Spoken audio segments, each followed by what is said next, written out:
Welcome to the Long Story Short Show. My name is Jen, and welcome back to our 2004 Runaways recap series. If you missed the last episode, make sure you click on the playlist to catch up.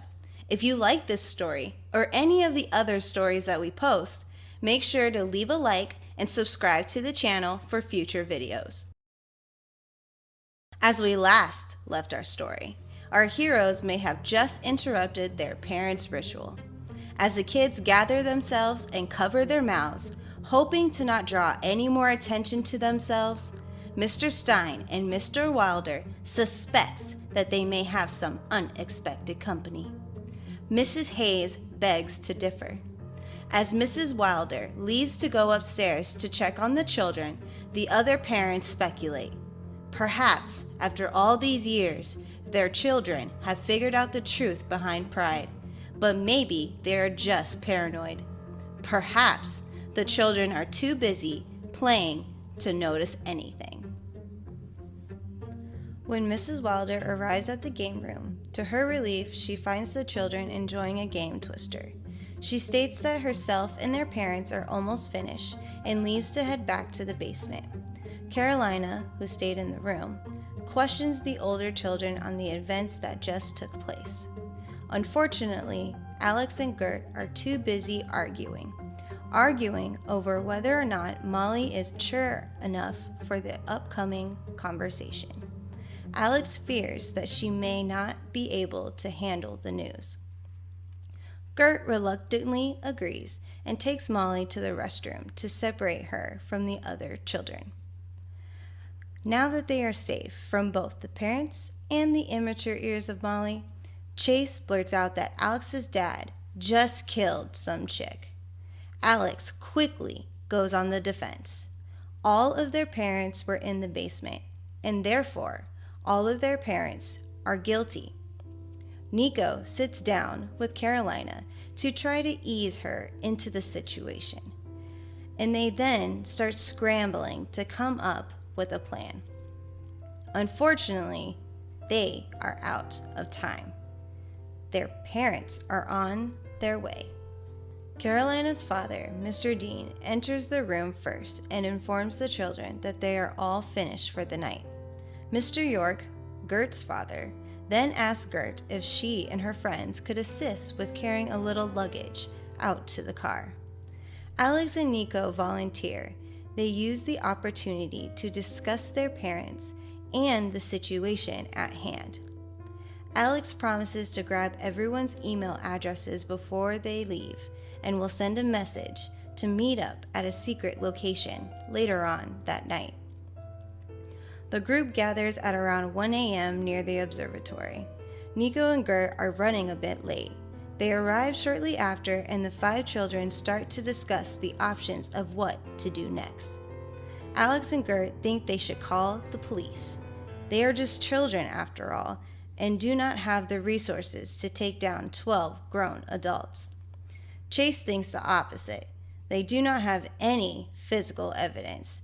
Chase believes that if the children went to the police, they'll get little else besides laughter in their faces. Carolina solemnly agrees, so the final vote comes down to Nico Minoru. Nico weighs her options and decides to side with Alex and Gert. While Chase overreacts to Nico's decision, Alex makes the call to the police. Detective Douglas is manning the hotline tonight and receives the call from Alex.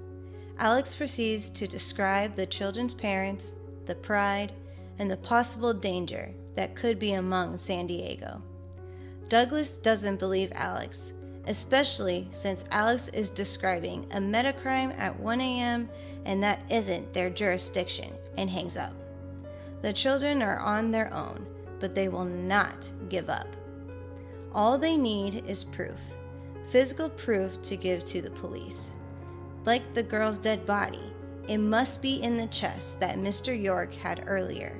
So the children pack up and head to the York's residence to find the blue chest from earlier that evening. The kids pile in Chase's van and head to the York's residence. By 2:45, the children arrive at Gert's house and head to the basement. The children search high and low, but cannot seem to find the chest. Alex suggests looking for a hidden switch, like at his place. Carolina doesn't find a switch, but instead a keypad.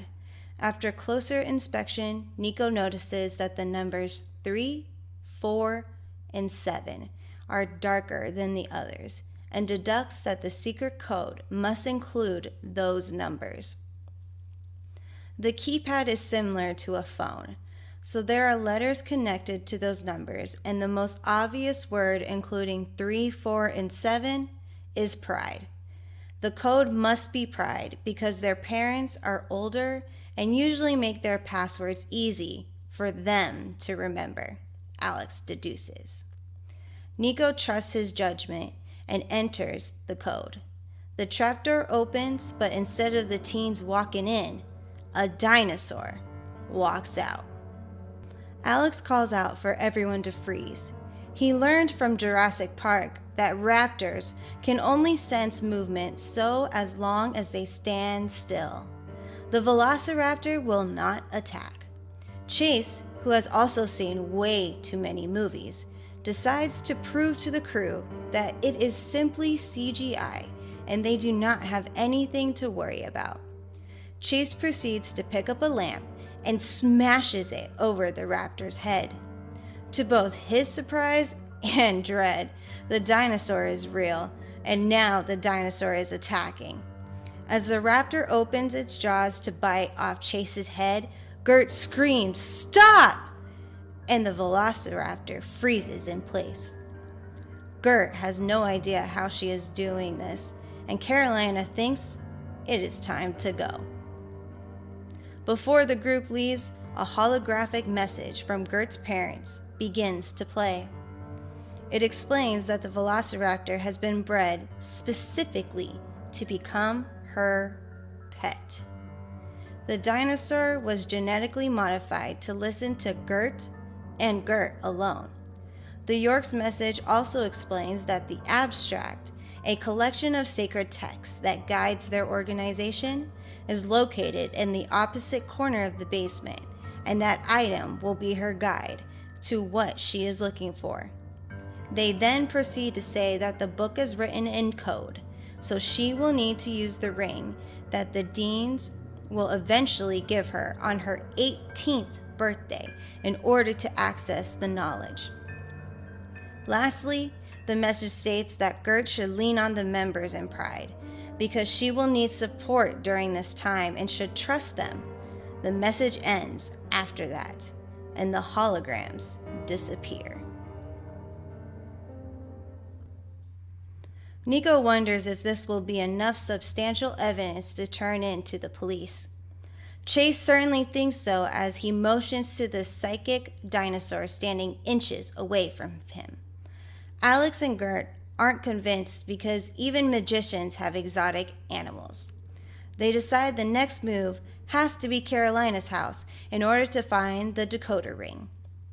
Carolina detests because she still isn't convinced that her parents are evil, but eventually gives in to the will of the group. At 3:40 a.m., the group is piling back into Chase's van, this time heading to the Dean residence. Along the way there, Chase tells Alex about this abandoned house that is completely hidden from the public and suggests that maybe the group should hide out there and wait for the whole debacle to blow over. Alex believes this is a cowardly move because it is their parents that are doing these horrible actions, and they are the only ones that can bring them to justice. In the back of the van, Gert and Nico are trying to see if they can decipher the code inside the abstract. Without the ring, Nico notices Gert staring off and asks if she is okay. Gert begins to explain to Nico that she never trusted her parents after her pet pig went missing a few years ago. 30 minutes later, the group arrives at the Dean's residence. Carolina's parents are out of town due to church business, so the teens are free to check the house without any disturbance. The teens could not find the decoder ring, but Chase claims that he has the next best thing: Mr. Dean's last will and testament. Carolina reprimands Chase. This may be crossing a line in privacy, but Chase argues that her parents' will can provide answers. The group splits up the long document to search what assets are being passed down to Carolina. Alex found one page, and it was just a symbol, a picture. But what could this medical Ghostbuster symbol mean?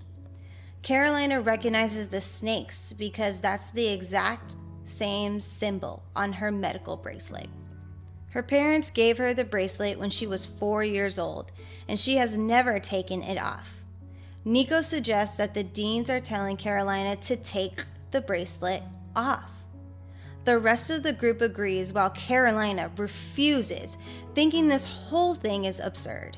After some pestering, Carolina rips the bracelet off and chucks the pieces away. Before the broken pieces could even hit the ground, Carolina began glowing bright rainbow colors. This is almost too much information for Carolina to handle. First, she finds out that her parents are evil, and now Carolina has to accept that she might be an alien too.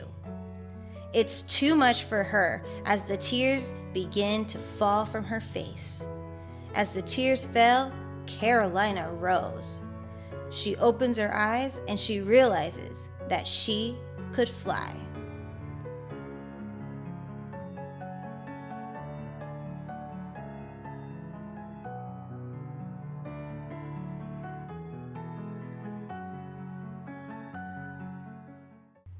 After he leaves, Lieutenant Flores makes a call to the Wilder's residence.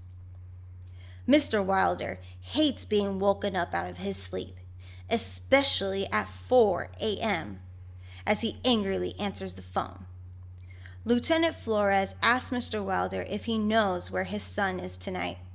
They may have a problem on their hands.